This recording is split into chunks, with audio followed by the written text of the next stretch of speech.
Good evening and happy Transformation Tuesday. This is Dave and my website is LoSavio.com, and I'm asking you to break the silence and embrace your voice. And tonight I'm here with Alyssa.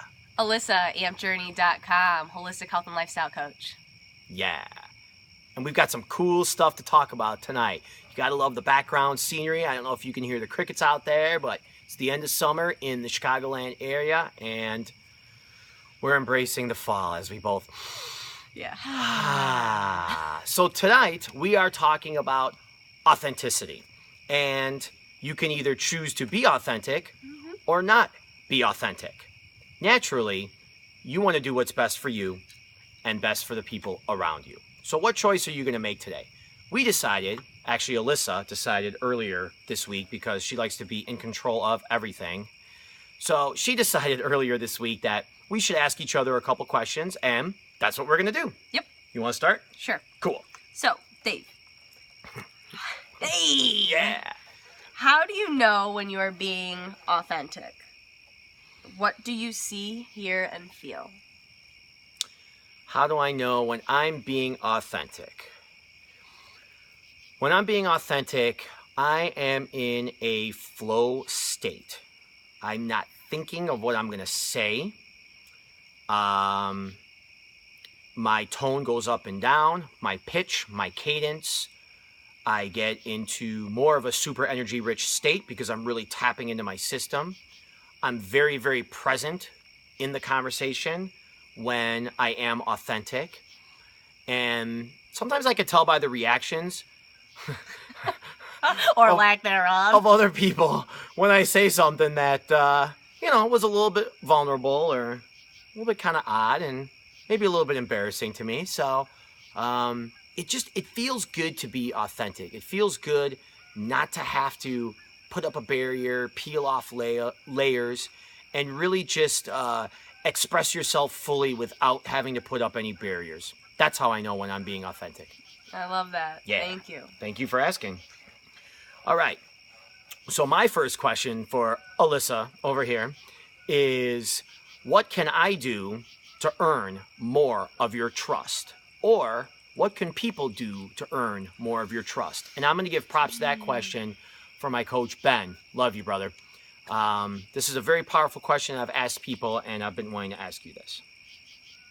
For me, trust comes from building good rapport. And rapport means saying and doing what you say you're going to. So being consistent in the actions you do, the energy you bring, the wisdom you share, and the execution of what you do on a day-to-day life.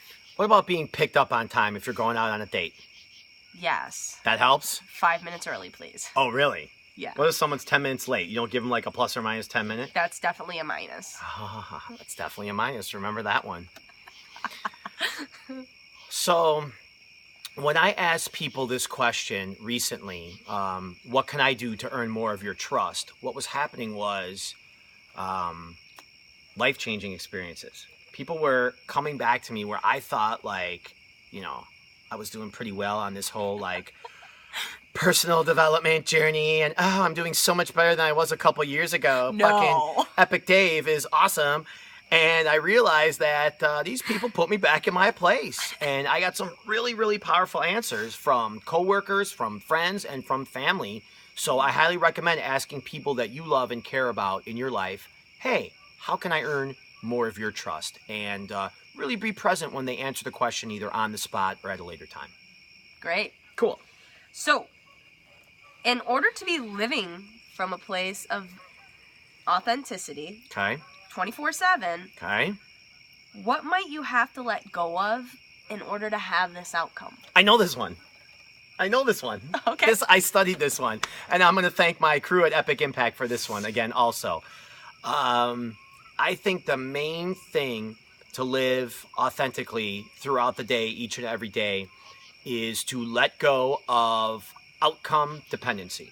Because when you're dependent on an outcome, what happens is you change or you show up the way you think you're supposed to because you want the end result to be a certain way, as opposed to showing up fluid, authentic, and letting things happen, going with the flow, and then making the situation a win-win for the both of you or for everybody. So letting go of outcome dependency, I believe, is a big factor. I think another big factor is who is in your network. Who are you surrounding yourself with? We've discussed before that you are the combination of the 5 people that you hang out with. Yeah. Whether it's personality-wise, financially-wise, a lot of wise. And have you ever taken a look at who you really hang out with? It's an eye-opener. So if you look around, a lot of us, including me, are looking to be liked. We want validation from external sources. And where can we get that? We can get that from buying stuff. It could be clothes, it could be food, it could be a car or a house. And it could be from people that you like being around because they make you feel better. And that's a big difference from the people who are supporting your journey, who are challenging you, who are calling you out when you're being inauthentic and when you're not holding yourself to a higher standard. Yes. So I think the people that you hang out with is really, really important to keep your authenticity going on a regular basis. That's beautiful. 100% agree. Yeah. So I would say those are the 2 things. Okay. To my next question. Yeah. Gotta love these note cards, huh? I picked green. What color is yours? Yellow. Yellow, cool. Okay, so what does it feel like for you holding back your true self being inauthentic? What is it like to hold back your true self? It's uncomfortable. Completely uncomfortable. It's stagnant. It's usually frustrating and disappointing because it's usually coming from a place that's anxious and insecure, and then my reactions to things are not how I would ideally like them to go. It also, just from a sensory standpoint, it tastes stale, it smells dusty, it sounds like I've never heard that. windy. I'm listening, I'm present. It looks like dark and dreary, like there's just no life. So when I'm being inauthentic, I just picture like a little girl in a dark corner, just like curled up, crying in her lap.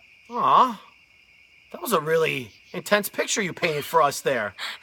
I didn't know you were so expressive. I didn't know you had a softer side to you. That's pretty cool. Yeah. That was being authentic. I tried. Yeah, you succeeded. That was really good. Awesome. And, I think people are really looking for people to be authentic, whether it's in personal relationships and especially in business relationships. Yeah. I mean, think about it. Think about how many times you meet people, whether they're coworkers, whether you're going to buy something either at a retail store or going to buy a car. And you see when people are being inauthentic, it just doesn't feel right. And one of the positive things, especially in being authentic, is you can self-check yourself. So when you're really authentic about what you do on a regular basis, you could check in and say, you know what, I did that, but I didn't do it really well. So I'm going to pivot and I'm going to do it a different way because I failed. The next time I'm going to crush it. So being able to be authentic allows you to self-check in on a daily basis with your habits, whether they're your morning routine, whether it's practicing meditation throughout the day, whether it's serving your clients or coworkers. It allows you to check in with yourself and kind of grade yourself and then pivot and move to keep yourself going on that slight edge path. Yep. That was pretty good. That felt good saying that. I agree. Cool. Anything else? No. Be authentic. I love all the sounds in the background. I know. I'm like really chill right now. I'm ready to eat some grass-fed meat. That's all I'm going to say. So thank you for joining us. My name is Dave, and my website is LoSavio.com. And we love feedback, whether it's like, dislike, but with a dislike, please leave feedback because it is the breakfast of champions. Alyssa Pajoli, ampjourney.com, holistic health and life coach, and I believe that feedback is a gift. Just saying. All around baller girl over here. Cheers.